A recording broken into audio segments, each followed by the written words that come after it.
Hello नमस्कार दोस्तों, आज की इस वीडियो में आपका बहुत बहुत स्वागत है।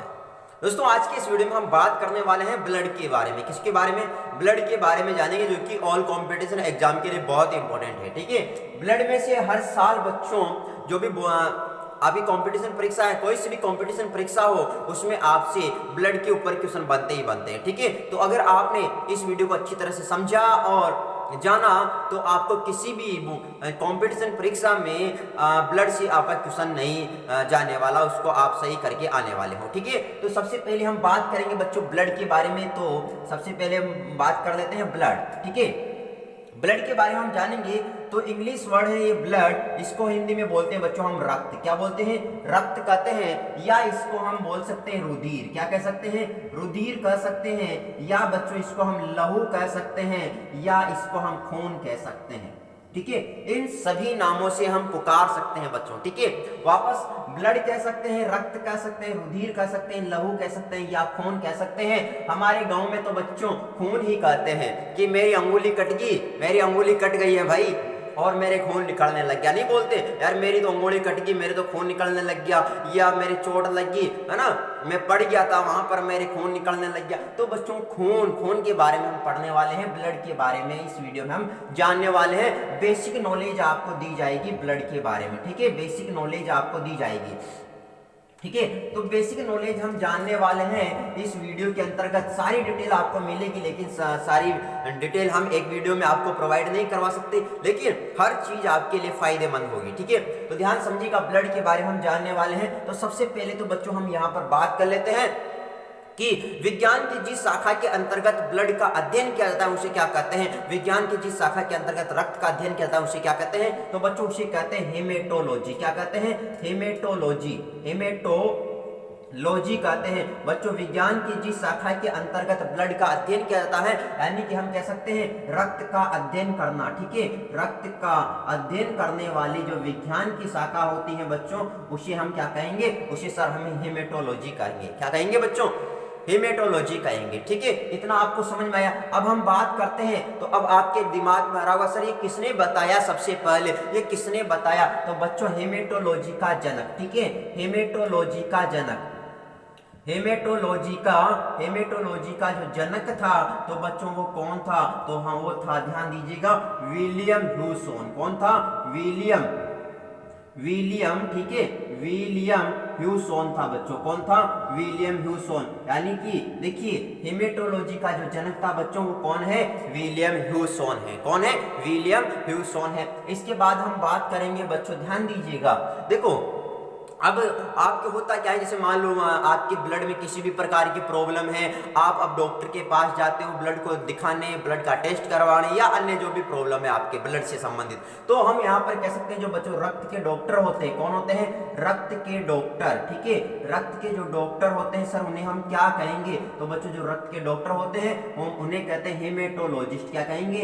हेमेटोलॉजिस्ट कहते हैं, हेमेटोलॉजिस्ट कहते हैं, हेमेटोलॉजिस्ट कहेंगे। यानी जो रक्त के जो डॉक्टर होते हैं उन्हें हम किस नाम से जानते हैं? उन्हें हम हेमेटोलॉजिस्ट के नाम से जानते हैं बच्चों। किस नाम से जानेंगे? हेमेटोलॉजिस्ट के नाम से जानते हैं। इसके बाद हम बात करेंगे यहाँ पर, अब देखिए हमारे शरीर में रक्त होता है बच्चों, सभी को पता है हमारे शरीर में क्या होता है? रक्त होता है, ब्लड होता है, खून होता है। ठीक है, तो अब इसका मेजरमेंट कैसे करते हैं सर? हमारे शरीर में कितना रक्त है पता कैसे चलता है? कैसे नापते? क्या ताकत तौली लेके नापते? नहीं बच्चों, ताकत तौली का प्रयोग नहीं करेंगे अपन। ठीक है, तो कैसे नापेंगे? जैसे बाजार में सब्जी लेने जाते हैं तो वहां पर किलोग्राम में नाप के देते हैं, दूध लेने जाते हैं तो लीटर में माप के देते हैं। तो इसी प्रकार सर ब्लड को कैसे मापते हैं? तो ध्यान दीजिएगा बच्चों, ब्लड को मापने का जो उपकरण होता है वो होता है हीमोसाइटोमीटर। क्या होता है? हीमोसाइटोमीटर होता है बच्चों। ठीक है, ध्यान दीजिएगा, ब्लड को मापने का जो उपकरण होगा उसे हम क्या कहेंगे? हीमोसाइटोमीटर। तो इसके द्वारा रक्त का मापन किया जाता है। ठीक है, रक्त का क्या किया जाता है? मापन किया जाता है। तो क्वेश्चन आ जाए बच्चों कि रक्त का मापन किसके द्वारा किया जाता है, तो क्या लिख के आना है अपन को? क्या ऑप्शन रहेगा? हीमोसाइटोमीटर के द्वारा। ठीक है, तो वापस एक बार रिपीट कर देते हैं, चारों चीजें बहुत इंपॉर्टेंट है बच्चों। डायरेक्ट क्वेश्चन बनेगा, फालतू की बकवास नहीं करेंगे, डायरेक्ट पॉइंट पे आएंगे और हर चीज आपको क्लियर करते हुए चलना है, ठीक है। तो बच्चों सबसे पहले हमने जाना कि रक्त का अध्ययन करने वाली जो विज्ञान की शाखा होगी उसे हम क्या कहेंगे, उसे सर हम हेमेटोलॉजी कहते हैं। क्या कहेंगे बच्चों, हेमेटोलॉजी कहते हैं। इसके अलावा हमने जाना कि सर जो हेमेटोलॉजी है इसका जनक कौन है, तो बच्चों हेमेटोलॉजी का जनक कौन है, विलियम ह्यूसोन है। इसके बाद हमने जाना रक्त के जो डॉक्टर होते हैं उन्हें हम किस नाम से पुकारते हैं, बच्चों उन्हें हेमेटोलॉजिस्ट के नाम से पुकारते हैं, ठीक है। उसके बाद हमने देखा कि सर जो रक्त का मापन है वो किसके द्वारा करते हैं, तो बच्चों हीमोसाइटोमीटर के द्वारा करते हैं, ठीक है। इतना समझ में आया। अब आगे हम बात करते हैं। तो बच्चों अभी तक हमने 4 चीजें यहाँ पर जानी, ठीक है। अब हम बात करते हैं बच्चों, ध्यान दीजिएगा कि रक्त किस प्रकार का अंग है। आपसे पूछ लिया जाए कि रक्त किस प्रकार का अंग होता है, तो आपको बताना है बच्चों रक्त जो होता है एक परिसंचरण अंग होता है।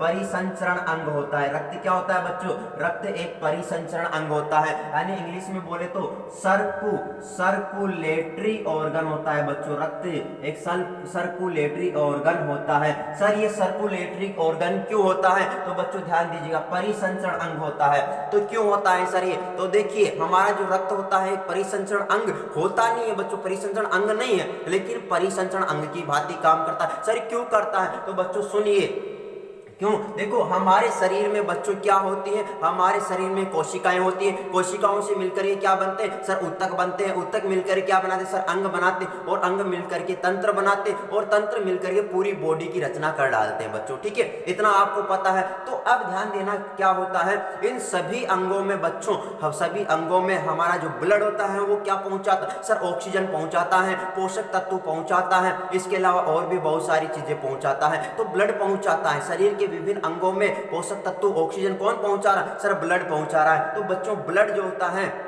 इसलिए हम कहते हैं कि जो ब्लड होता है वो क्या होता है, परिसंचरण, क्योंकि पहुंचाने का काम कर रहा है। जैसे मान लो आपको कोटा से बच्चों, कोटा से जयपुर जाना है। कहां से, कोटा से जयपुर जाना है, जयपुर जाना है, ठीक है। कोटा से कहां जाना है, जयपुर जाना है। अब बताओ कोटा से आप क्या लोगे, सर बस पकड़ेंगे और बस से पकड़ के कहां जाओगे, सर जयपुर जाएंगे। क्या बच्चों ये बस जयपुरी रह जाएगी, क्या बच्चों ये जो बस है क्या जयपुरी रह जाएगी, नहीं सर ये बस वापस जयपुर से यात्रियों को बिठाएगी। किसको बिठाएगी बच्चों, यात्रियों को बिठाएगी। और वापस कहाँ आएगी, सर कोटा आएगी। तो हम क्या कहेंगे, जो बस है बच्चों वो यात्रियों के लिए परिसंचरण का काम कर रही है, यानी एक स्थान से दूसरे स्थान पर, दूसरे स्थान से वापस उसी स्थान पर। तो क्या कर रही है, परिसंचरण का काम कर रही है। तो हमारा ब्लड भी शरीर के विभिन्न भागों पर जाता है, वहां तक ऑक्सीजन को ले जाता है या और भी जो पोषक तत्व होता है उनको ले जाता है, और फिर विभिन्न अंगों से कार्बन डाइऑक्साइड को लेता है और वापस से कहां दे देता है बच्चों, बाहर निकल जाते हैं। तो ये हमारा जो रक्त है बच्चों, ये हम कह सकते हैं दिमाग से लेकर के पैरों तक गमन करता है, इसलिए हम कहेंगे परिसंचरण अंग। चारों ओर इधर दौड़ रहा है, इधर कहां नहीं दौड़ रहा है, बताओ बच्चों आप, तो सारी तरफ दौड़ रहा है, हम कहेंगे परिसंचरण अंग। बात समझ में आ गया आपको। चलो जी बच्चों अब हम बात करेंगे, क्वेश्चन आ जाए बच्चों।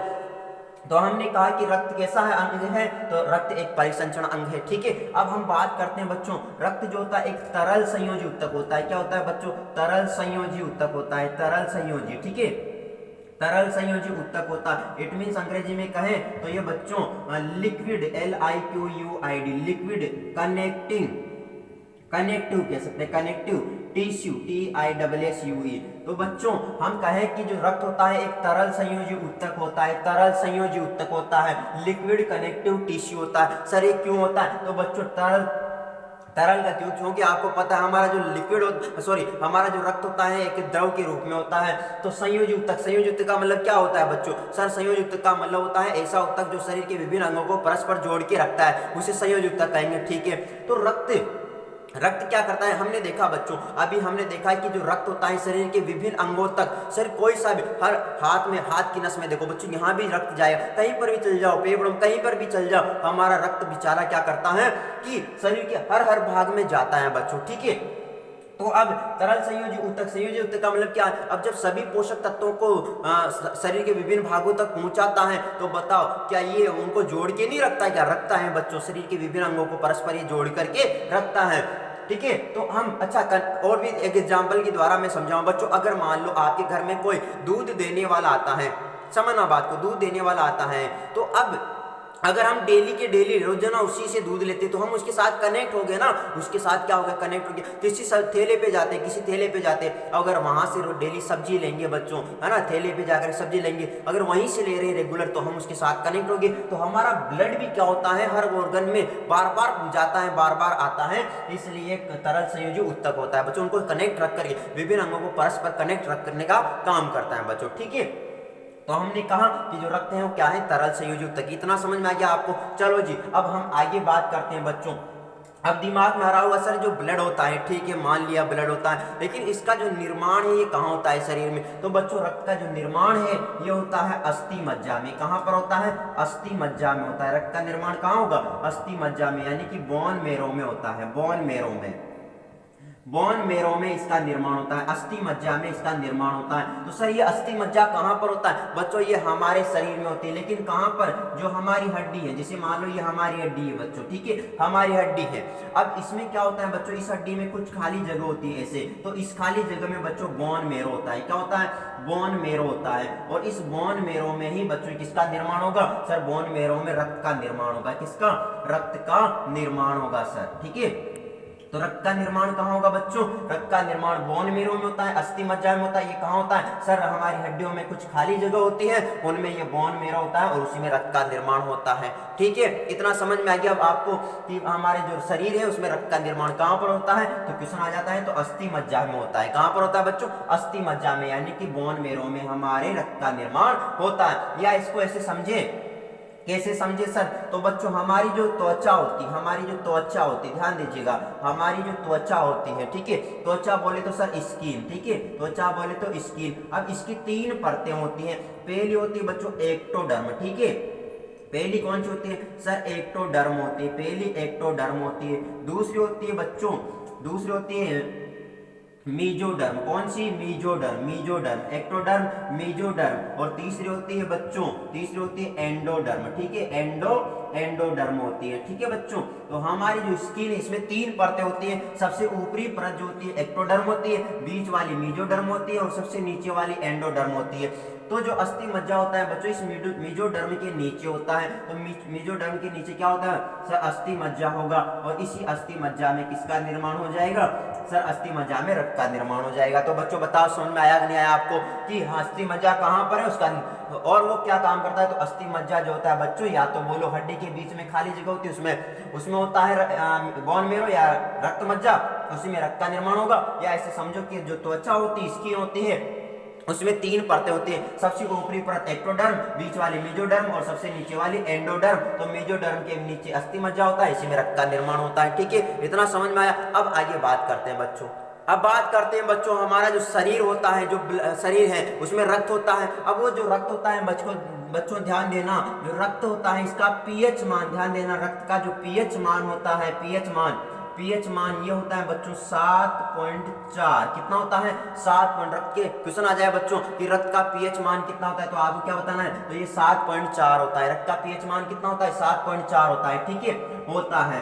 रक्त का पीएच कितना होता है बच्चों? 7.4 होता है। और इसी की वजह से जो रक्त की प्रकृति होगी, रक्त की जो प्रकृति होती है बच्चों, ये होती है सारीय प्रकृति। कैसी होती है? सारीय प्रकृति होती है। आपसे पूछा जाए कि रक्त की प्रकृति कैसी होती है, किस नेचर का होता है, तो सारीय नेचर का होता है, ठीक है, बेसिक नेचर का होता है बच्चों। कैसा होता है? बेसिक नेचर का होता है, बेसिक नेचर का होता है, ठीक है। इतना आपको याद रखना है। ब्लड कैसा होगा? बेसिक नेचर का होगा, सारीय प्रकृति का होगा। क्यों होगा? क्योंकि इसकी पीएच कितना है सर? 7.4 है। तो अब दिमाग में आ रहा सर ये पीएच क्या है? तो बच्चों पीएच का मतलब होता है, पीएच का मतलब होता है हाइड्रोजन आयनों की सांद्रता, हाइड्रोजन आयनों की सांद्रता, हाइड्रोजन आयनों यानी कि बोले तो H+ बच्चों, ठीक है, की सांद्रता, यानी कि हाइड्रोजन आयनों की सांद्रता ज्ञात करने के लिए बच्चों एक स्केल बनाया जाता है, उसी को हम पीएच स्केल कहते हैं बच्चों, ठीक है। अब ये कैसा होता है? तो बच्चों ये इस प्रकार से होता है, ठीक है, ये इस प्रकार से होता है। अब इसमें देखिए बच्चों 0 से 14 तक अंक लिखे होते हैं, 0 से 14 तक अंक लिखे होते हैं और बीच में बीचों बीच यहाँ पर 7 होता है बच्चों। तो यदि किसी विलेन की पीएच का मान 7 से कम है, 7 से कम है तो वो अम्लीय प्रकृति का होगा। कैसा होगा बच्चों? अम्लीय प्रकृति का। और अगर 7 से ज्यादा है तो वो क्षारीय प्रकृति का होगा। तो हमने देखा बच्चों जो रक्त है इसकी पीएच कितनी आ गई? 7 से ज्यादा है, 7 से ज्यादा है तो ये कैसा होगा? क्षारीय प्रकृति का होगा।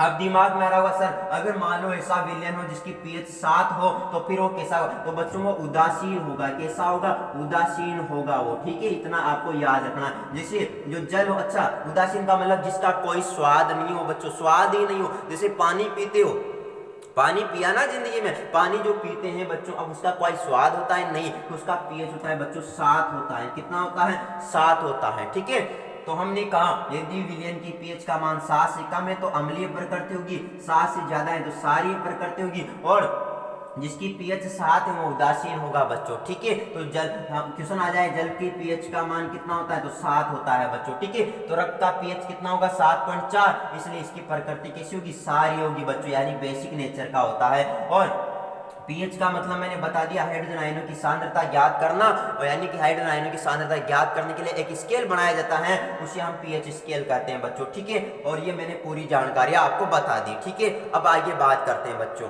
तो अब हम बात करते हैं बच्चों, ध्यान दीजिएगा। अब हमारा पॉइंट होगा कि सर हमने जान लिया रक्त का पीएच क्या होता है, तो अभी आपने बता दिया। अब बात करेंगे सर जो हमारा शरीर है इसमें रक्त कितना होता है। तो बच्चों ध्यान दीजिएगा, हमारा जो शरीर है तो हम कह सकते हैं हमारे शरीर में, ठीक है, हमारे शरीर में जो रक्त है बच्चों, तो हम कह सकते हैं रक्त का जो भार है, रक्त का जो भार है वो शरीर के भार का, ध्यान दीजिएगा इंपॉर्टेंट लाइन है बच्चों, ये आपके कंपटीशन एग्जाम में पूछी गई है। ठीक है, तो हमारे शरीर में जो रक्त का भार है वो शरीर के भार का 7 से 8% होता है। हमारे शरीर में जो रक्त होता है बच्चों कितना होता है? हमारे शरीर में जो रक्त होगा वो शरीर के भार का कितना होगा? 7 से 8% होता है। ठीक है, तो यानी अगर लगभग अपन मान के चले तो सामान्य पुरुष में कितना होता है? तो हम कहते हैं सामान्य मनुष्य में जो रक्त होगा, सामान्य मनुष्य में जो रक्त होता है बच्चों, ऐसा कहा जाता है सामान्य मनुष्य में 5 लीटर होता है। 5 लीटर रक्त होता है सामान्य मनुष्य में। कितना रक्त होता है?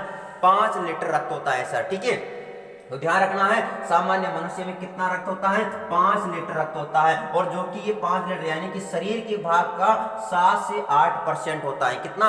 शरीर के भार का। तो क्वेश्चन आ जाता है बच्चों कि हमारे शरीर में रक्त जो है वो शरीर के भार का कितना परसेंट होता है? तो 7 से 8% होता है। और सामान्य मनुष्य में पूछा जाए कितना रक्त होगा तो 5 लीटर होता है। अब जैसे मान लो मेल की बात करें बच्चों, ठीक है, मेल का मतलब क्या होता है बच्चों? नर बोले तो पुरुष। ठीक है, नर बोले तो पुरुष। अब ये कितना होता है? तो कैसा कहा जाता है बच्चों, पुरुष में 5 से 6 लीटर रक्त होना जरूरी है। कितना? 5 से 6 लीटर रक्त होना चाहिए। इसी प्रकार फीमेल में, ठीक है, फीमेल बोले तो बच्चों मादा, क्या बोलते हैं? मादा, या इसको स्त्री हम कह सकते हैं। तो इसमें कितना रक्त होता है? तो सर इसमें जो रक्त होता है वो होता है 4 से 5 लीटर रक्त होना चाहिए। कितना? 4 से 5 लीटर। तो अभी हमने बच्चों देखा कि हमारे शरीर में जो रक्त का भार है वो शरीर के भार का कितना परसेंट होता है बच्चों। डायरेक्ट क्वेश्चन आएगा हमारे शरीर में रक्त का भार शरीर के भार का कितना परसेंट होता है? तो 7 से 8% होता है। सामान्य मनुष्य में कितना रक्त होता है? तो 5 लीटर रक्त होता है। मेल में कितना? 5 से 6 लीटर होता है। और फीमेल में कितना? 4 से 5 लीटर होता है। तो बच्चों आपको ये बात याद रखनी है। ठीक है, इतना समझ में आ गया आपको कि हमारे शरीर में जो रक्त का भार है और शरीर के भार का कितना होता है? सर वो होता है 7 से 8% होता है। सामान्य मनुष्य में कितना रक्त होगा? 5 लीटर होगा। मेल में कितना होना चाहिए? तो 5 से 6 लीटर होना चाहिए। फीमेल में कितना होना चाहिए? 4 से 5 लीटर होना चाहिए बच्चों। ठीक है, अब हम आगे बात करते हैं बच्चों। ठीक है, तो सर इसका मतलब ये हो गया कि जो जैसे मान लो हमने देखा बच्चों, जैसे मेल में जो रक्त है, मेल में जो ब्लड है कितना है? सर ये 5 से 6 लीटर है। कितना है? 5 से 6 लीटर होता है। फीमेल में कितना हुआ? तो बच्चों फीमेल में कितना था बताइए? 4 से 5 लीटर है। तो सर इसका मतलब हुआ कि महिलाएं जो हैं, महिलाओं में पुरुष की अपेक्षा, ये समझ में आया सर कि महिलाओं में पुरुष की अपेक्षा रक्त कम होता है। रक्त क्या होता है? रक्त कम होता है। इतना तो हमें समझ में आया सर, रक्त कम होता है। आपका कहने का मतलब है सर कि जो महिलाएं हैं इनमें पुरुष की अपेक्षा रक्त कम होता है। बिल्कुल बच्चों, ठीक है, कम होता है। तो सर क्या इसीलिए महिलाएं पुरुषों का खून चूसती है? नहीं बच्चों, ऐसा नहीं है, ठीक है, गलत सोच है आपकी। तो महिलाओं में पुरुष की अपेक्षा रक्त क्या होता है? कम होता है बच्चों, ठीक है। तो इतना तो आपको, अब देखो कई बार क्या होता है बच्चों, ध्यान देना, समझने वाली बात है। आप देखते होंगे जैसे हम डॉक्टर के पास कई बार जाते हैं और हमारा ब्लड निकलवाते ना, जैसे मान लो किसी को जरूरत पड़ गई तो हम उसको अपना ब्लड दे देते हैं, या फीवर लगता है तो वहां पर हम ब्लड देते हैं। तो बच्चों वो जो ब्लड लेते हैं वो किसके रूप में लेते हैं बच्चों? वो यूनिट के रूप में लेते हैं। किसके रूप में? यूनिट के रूप में। तो सर ये यूनिट क्या है? तो बच्चों हम कह सकते हैं कि एक यूनिट ब्लड का मतलब होता है, एक यूनिट ब्लड का मतलब होता है बच्चों 300 से 350 ml। 300 से 350 ml एक यूनिट ब्लड का मतलब क्या होता है? 300 से 350 ml ब्लड होता है बच्चों, ठीक है। यानी एक यूनिट खून देने का मतलब क्या है कि हम अपना शरीर का 300 से 350 ml खून दे रहे हैं किसी को। तो अगर यूनिट में अगर मापा जाए तो अगर फिर मेल में बात करें सर, मेल में कितना यूनिट होता है? तो मेल में जो ब्लड है अगर उसको यूनिट के रूप में देखा जाए तो वो होता है 14 से 17 यूनिट। कितना होता है बच्चों?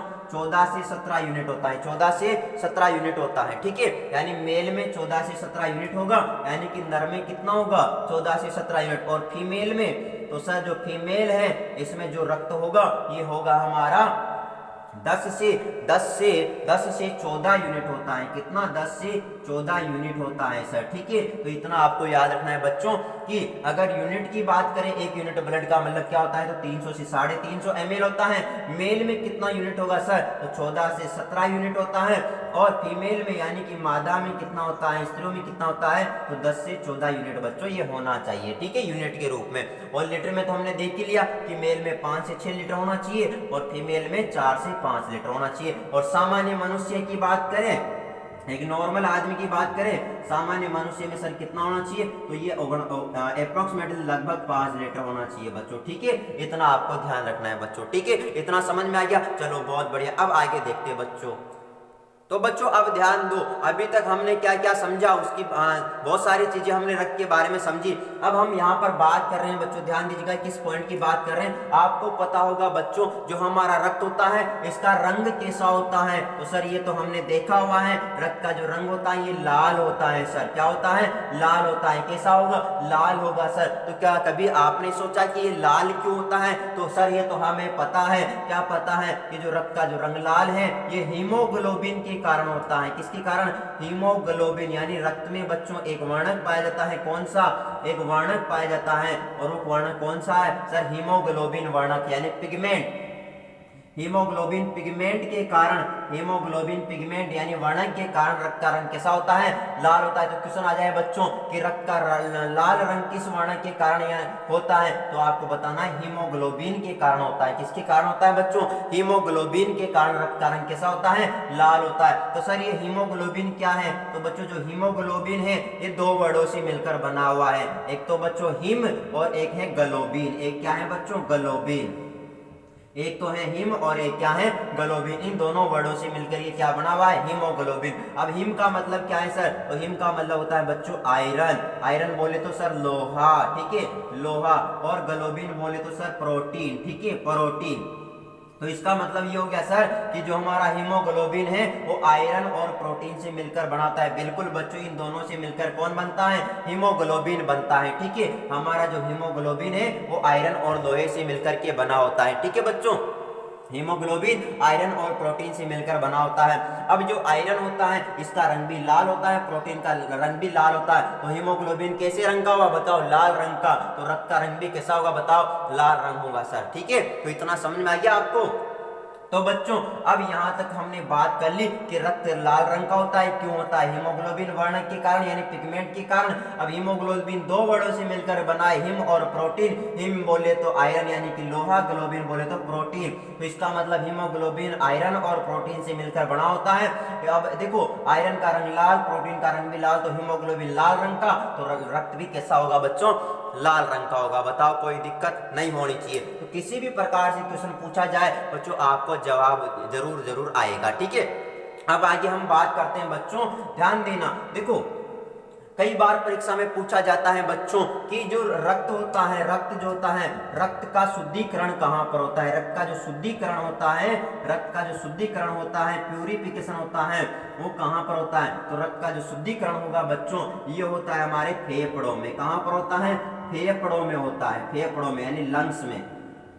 लंग्स में बच्चों रक्त का क्या होता है, रक्त का शुद्धिकरण होगा। लेकिन बच्चों ध्यान देना, पूछा जाए आपसे कि रक्त का निस्पंदन, रक्त का निस्पंदन, वर्ड पे ध्यान देना, रक्त का निस्पंदन, निस्पंदन बोले तो छनना, यानी रक्त कहाँ पर छनता है, यानी फिल्टर कहाँ पर होता है, फिल्ट्रेशन बोलते हैं बच्चों, ठीक है। रक्त का फिल्ट्रेशन कहाँ पर होता है, रक्त फिल्टर कहाँ पर होता है। तो बच्चों रक्त जो फिल्टर होता है वो वृक्क में होता है। कहाँ पर, वृक्क में होता है, यानी बोले तो किडनी, किडनी में बच्चों, किडनी में जो हमारा रक्त है वो फिल्टर होता है, ठीक है। तो फिल्टर कहाँ पर हुआ, वृक्क में। और शुद्धिकरण यानी प्यूरिफिकेशन जो होता है बच्चों कहाँ पर होता है, सर फेफड़ों में होगा, ठीक है, लंग्स में होगा। तो इतना आपको याद रखना है कि जो रक्त का शुद्धिकरण होगा कहाँ पर होगा, फेफड़ों में। और रक्त का निस्पंदन यानी रक्त कहाँ पर छनता है, फिल्टर कहाँ पर होता है, तो वृक्क में फिल्टर होता है बच्चों, ठीक है। इतना समझ में आया आपको, चलो बहुत बढ़िया।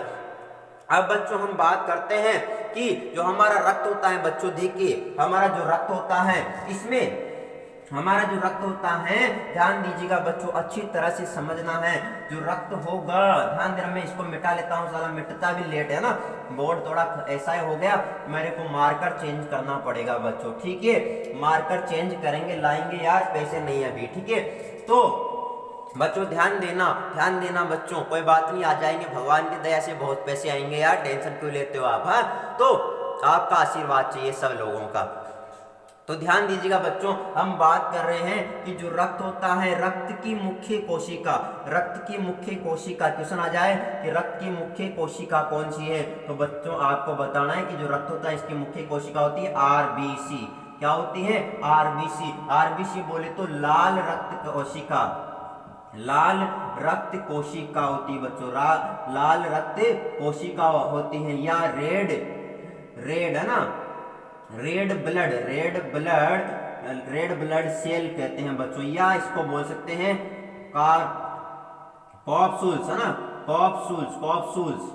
कॉप्सूल्स इसको कहते हैं बच्चों, ठीक है। लाल रक्त कणिका या रेड ब्लड सेल या कॉप्सूल्स, इसको अंग्रेजी में अपन बोलते हैं बच्चों। तो क्वेश्चन आ जाए रक्त की मुख्य कोशिका कौन सी, तो आपको बताना है सर आरबीसी है, ठीक है। अच्छा ये आरबीसी क्या है, तो बच्चों हमारा जो ब्लड होता है, ब्लड होता है, इसमें 3 प्रकार की कोशिका होती है। एक तो होती है बच्चों आरबीसी, आगे हम बात करेंगे इनके बारे में। आरबीसी एक होती है बच्चों डब्ल्यूबीसी, और एक होती है प्लेटलेट्स, है ना, प्लेटलेट्स होती है बच्चों, यानी इसको बोलते हैं हम बिंबाणु भी बोलते हैं।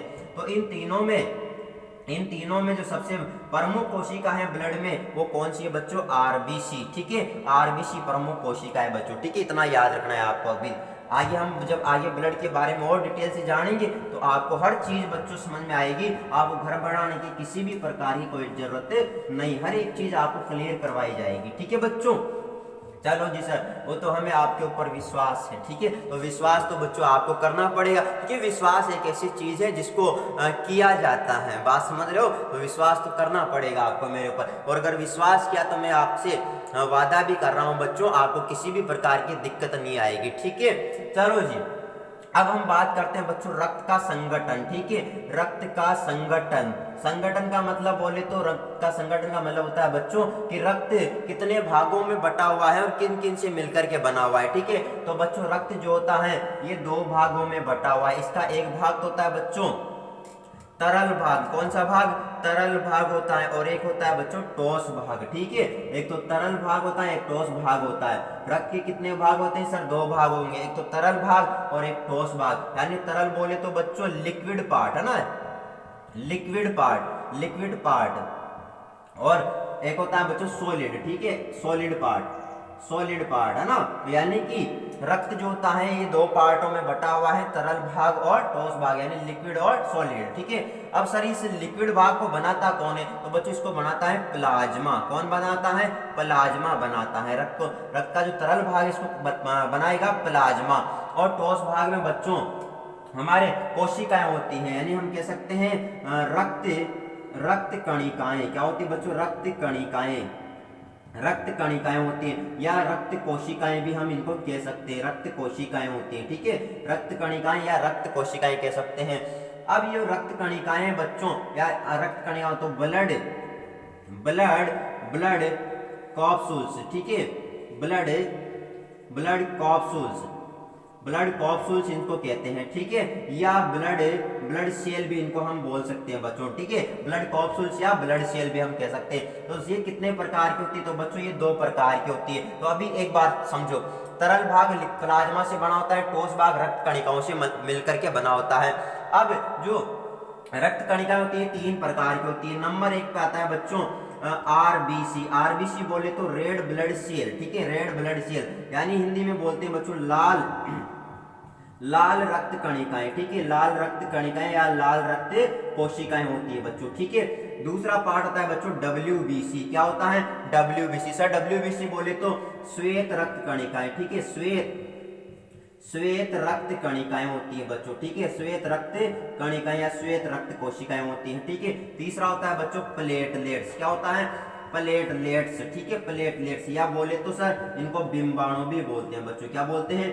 बिंबाणु कहते हैं। तो बच्चों हमने देखा जो रक्त है ये 2 भागों में बटा हुआ है, एक तो तरल भाग, एक ठोस भाग। तरल भाग में प्लाज्मा आता है और ठोस भाग जो होता है इसमें रक्त कणिकाएं आती है। अब रक्त कणिकाएं कितनी होती है? 3, एक तो आरबीसी, डब्ल्यूबीसी और प्लेटलेट्स होती है। तो बच्चों आई होप आपको ये वीडियो अच्छा लगा होगा। इसमें हमने ब्लड की बेसिक इंफॉर्मेशन के बारे में जाना। नेक्स्ट वीडियो में हम यहाँ पर प्लाज्मा के बारे में अध्ययन करेंगे, फिर हम आरबीसी, डब्ल्यूबीसी और प्लेटलेट्स के बारे में बात करेंगे, ठीक है।